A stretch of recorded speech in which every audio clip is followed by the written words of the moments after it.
اچھا، کبھی آپ کے ساتھ ایسا ہوا ہے کہ کسی خاص انسان سے ملنے کے بعد آپ بالکل ڈرین ہو گئے ہوں، جسمانی طور پر نہیں بلکہ ذہنی اور جذباتی طور پر؟ ایسا لگتا ہے جیسے آپ کی ساری انرجی، آپ کا سارا سکون کسی نے کھینچ لیا ہو۔ یہ ایک عجیب سا بوجھ ہے جو ہم میں سے بہت سے لوگ اٹھاتے ہیں اور سمجھ نہیں پاتے کہ اس کی وجہ کیا ہے۔ کبھی رک کر سوچا ہے کہ یہ تھکان، یہ بوجھ، اس کی اصل وجہ کیا ہو سکتی ہے؟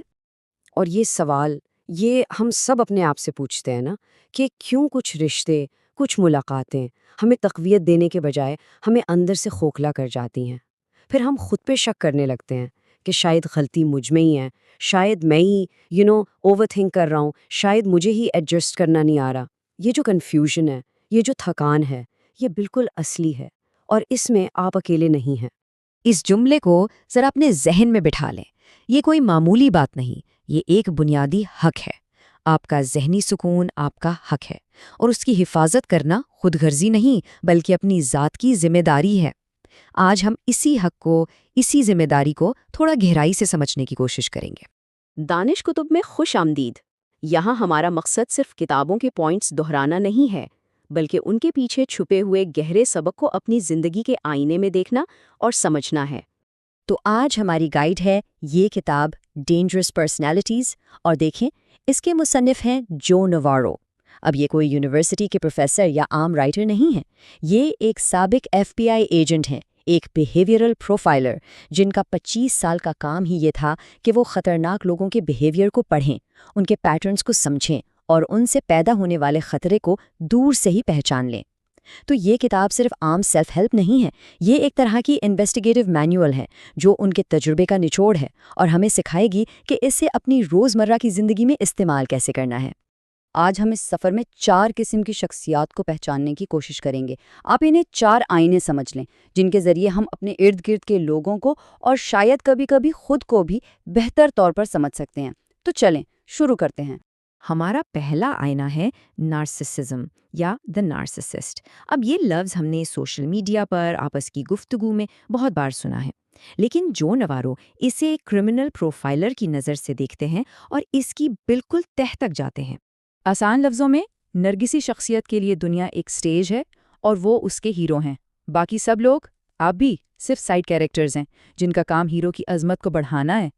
ان کے لیے ہر چیز انہی سے شروع ہوتی ہے اور انہی پر ختم ہو جاتی ہے۔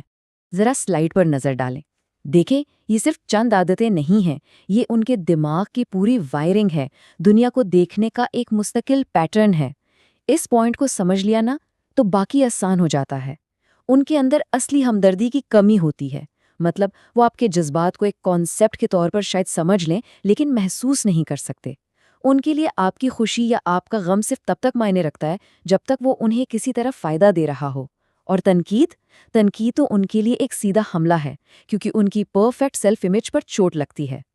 یہ بات بہت گہری ہے۔ اب اسے ہماری ریالٹی میں دیکھتے ہیں۔ سوچو اس رشتہ دار کے بارے میں جو ہر فیملی گیدرنگ میں آپ کے کریئر پر، آپ کے بچوں پر یا آپ کے وزن پر تنقید کر کے اپنی اہمیت جتاتا ہے، یا اس باس کے بارے میں جو آپ کے کام کا کریڈٹ سب کے سامنے خود لے جاتا ہے، یا وہ دوست جو ہمیشہ اپنی کامیابیوں کی داستان سناتا رہتا ہے لیکن جب آپ اپنی پریشانی بتاتے ہیں تو وہ فوراً ٹاپک بدل دیتا ہے۔ نوارو کہتے ہیں کہ یہ صرف بدتمیزی نہیں، یہ ان کے سروائیول کا طریقہ ہے۔ تو کرنا کیا ہے؟ یہیں پر اکثر لوگ غلطی کرتے ہیں، وہ انہیں بدلنے، سمجھانے یا ان سے اپنی اہمیت منوانے کی کوشش کرتے ہیں۔ کتاب کہتی ہے آپ کا مقصد انہیں ٹھیک کرنا نہیں، خود کو محفوظ کرنا ہے۔ اس کے لیے پہلا قدم ہے آبزرو، ڈونٹ ایبزارب۔ ان کے بیہیویئر کو ایک سائنٹسٹ کی طرح دیکھیں، انہیں جذب نہ کریں۔ ان کی تعریف کی بھوک کو، ان کے غصے کو، ان کی لاپرواہی کو دیکھیں لیکن اسے اپنی ذات پر حملہ نہ سمجھیں۔ ان سے ایک جذباتی فاصلہ بنائیں۔ یہ آپ کی حفاظت کی پہلی دیوار ہے۔ اچھا جی، اب آتے ہیں دوسری شخصیت کی طرف جسے نوارو شکاری یا دی پریڈیٹر کہتے ہیں۔ نرگسیت والا انسان توجہ چاہتا ہے، تعریف چاہتا ہے، لیکن شکاری وہ آپ سے آپ کے ریسورسز چاہتا ہے، آپ کا پیسہ، آپ کا وقت، آپ کے کانٹیکٹس یا آپ کا جذباتی سہارا وہ استعمال کرنا چاہتا ہے۔ یہ فرق سمجھنا بہت بہت ضروری ہے، کیونکہ شکاری اکثر دوستی کے لباس میں آتا ہے۔ ایک سچا دوست آپ کی بات اس لیے سنتا ہے کہ وہ آپ سے کنیکٹ کرنا چاہتا ہے۔ ایک شکاری اس لیے سنتا ہے تاکہ وہ آپ کی کمزوریاں، آپ کے ڈر اور آپ کی ضرورتیں جان سکے اور وقت آنے پر انہیں اپنے فائدے کے لیے استعمال کر سکے۔ وہ آپ کی کامیابی کو اپنی کامیابی سمجھے گا، وہ آپ کی حدوں کو آہستہ آہستہ باریکی سے پش کرے گا تاکہ آپ کو پتہ بھی نہ چلے۔ تو اس معاملے میں ایکشن کیا ہے؟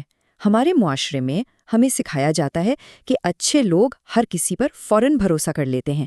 یہ کتاب کہتی ہے یہ عقل مندی نہیں، ایکشن ہے ویریفائی دین ٹرسٹ، مطلب بھروسہ ایک کمائی جانے والی چیز ہے، مفت میں دی جانے والی نہیں۔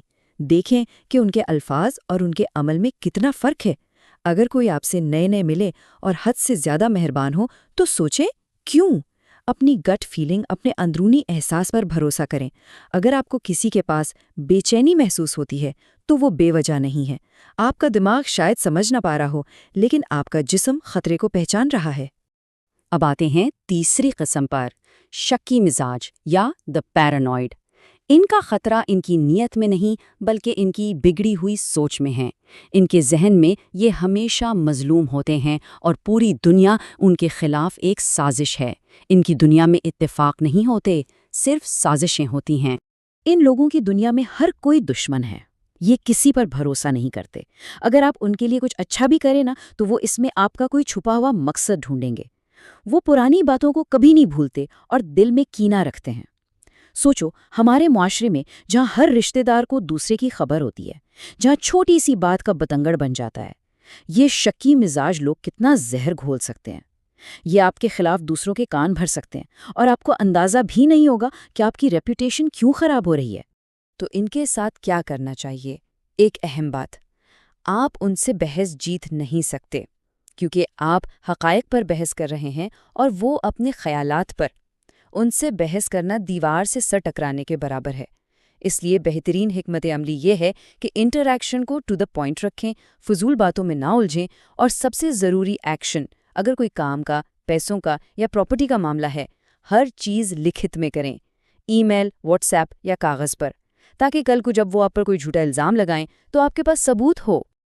اور آخری شخصیت جس کا ذکر کتاب کرتی ہے وہ ہے غیر مستحکم یا دی انسٹیبل۔ ان کا خطرہ ان کے جذباتی اتار چڑھاؤ میں چھپا ہے۔ ان کے ساتھ رہنا ایک ایسی ناؤ میں سوار ہونے جیسا ہے جو کسی بھی وقت طوفان کی زد میں آ سکتی ہے اور آپ کو سمجھ نہیں آئے گی کہ غلطی کہاں ہوئی۔ یہ سائیکل بہت تکلیف دہ اور کنفیوزنگ ہوتا ہے۔ شروع میں وہ آپ کو آسمان پر بٹھا دیں گے، آپ کو لگے گا کہ آپ کو اپنی زندگی کا بہترین دوست یا ساتھی مل گیا ہے۔ پھر کوئی چھوٹی سی بات ہوگی، کوئی معمولی اختلاف، اور اچانک آپ ان کی نظروں میں دنیا کے بدترین انسان بن جائیں گے۔ وہ آپ پر چلائیں گے، الزام لگائیں گے، اور پھر جیسے ہی انہیں محسوس ہوگا کہ آپ انہیں چھوڑ کر جا رہے ہیں، وہ اچانک منتیں کرنے لگیں گے، روئیں گے اور واپس اسی پہلے پوائنٹ پر آ جائیں گے۔ یہ ایک نا ختم ہونے والا جذباتی رولر کوسٹر ہے جو آپ کو تھکا دیتا ہے۔ اس رولر کوسٹر سے اترنے کا صرف ایک ہی طریقہ ہے، یہیں سے ریئل چینج شروع ہوتا ہے۔ آپ انہیں ریسکیو یا ٹھیک نہیں کر سکتے، یہ آپ کی ذمہ داری ہے ہی نہیں۔ آپ کی ذمہ داری اپنی حفاظت ہے۔ تو ایکشن ہے حدیں مقرر کرنا۔ جب وہ ڈرامہ کریں آپ اس کمرے سے باہر جا سکتے ہیں۔ جب وہ آپ پر الزام لگائیں آپ خاموش رہ سکتے ہیں۔ آپ ان کے جذباتی طوفانوں میں ان کے ساتھ بہنے سے انکار کر سکتے ہیں۔ آپ کو اپنے ذہنی سکون کو ان کی انسٹیبلٹی سے بچانا ہے۔ یہاں میں ایک بات واضح کرنا چاہتی ہوں، میرا اپنا تجربہ یہ کہتا ہے کہ اس علم کا مقصد کسی کو جج کرنا یا ان پر نارسسسٹ یا انسٹیبل کا لیبل لگانا نہیں ہے۔ ہم میں سے کوئی بھی کامل نہیں ہے، لیکن کچھ بیہیویئر پیٹرنز مستقل طور پر تباہ کن ہوتے ہیں۔ انہیں پہچاننا، انہیں نام دینا، یہ تہمت نہیں، یہ حفاظت ہے۔ یہ اپنے آپ کو اور اپنے پیاروں کو ذہنی اور جذباتی تکلیف سے بچانے کا پہلا ضروری قدم ہے۔ تو اب ہم آتے ہیں سب سے اہم حصے پر، ان 4 آئینوں میں دیکھنے کے بعد ہم اپنی حفاظت کیسے کریں، کیونکہ آخر میں یہ ذمہ داری ہماری اپنی ہے، کوئی اور آ کر ہمیں نہیں بچائے گا۔ یہ کتاب ہمیں ایک پورا ٹول کٹ دیتی ہے، لیکن اسے ایک لسٹ کی طرح نہیں بلکہ اپنے آپ سے کیے گئے وعدوں کی طرح دیکھیں۔ پہلا، اپنے آپ سے وعدہ کریں کہ آپ اپنی گٹ فیلنگ کو کبھی نظر انداز نہیں کریں گے۔ دوسرا، آبزرو کرنے سے پہلے ریئیکٹ کرنے کا وعدہ۔ تیسرا، اس حقیقت کو قبول کرنے کا وعدہ کہ آپ انہیں بدل نہیں سکتے۔ چوتھا، فاصلہ قائم رکھنے کا وعدہ۔ پانچواں، اکیلے اس بوجھ کو نہ اٹھانے کا وعدہ۔ اور آخری اور سب سے اہم، یہ جان لیں کہ کسی زہریلے رشتے یا سچویشن سے نکل جانا بزدلی نہیں ہے، یہ بہادری ہے، یہ اپنی حفاظت ہے۔ یہ اس کتاب کی شاید سب سے طاقتور لائن ہے۔ جن لوگوں نے ایسی شخصیت کے ساتھ وقت گزارا ہے وہ اکثر کہتے ہیں کہ انہیں آگے بڑھنے، خوش ہونے یا اپنی صلاحیتوں کو استعمال کرنے سے روکا جاتا تھا۔ ان کی گروتھ، ان کا فلرش کرنا دبا دیا جاتا تھا۔ یاد رکھیں، آپ کی بہتری، آپ کا ذہنی سکون، آپ کا کھلنا، یہ نان نیگوشیبل ہے۔ اس پر کوئی سمجھوتا نہیں ہو سکتا۔ اگر آج اس پوری گفتگو سے صرف ایک بات یاد رکھنی ہو تو وہ یہ ہے، اصلی ترقی تب شروع ہوتی ہے جب ہم سیکھی ہوئی بات کو اپنی زندگی میں اپلائی کرتے ہیں۔ صرف جاننا کافی نہیں، سمجھنا اور عمل کرنا ضروری ہے۔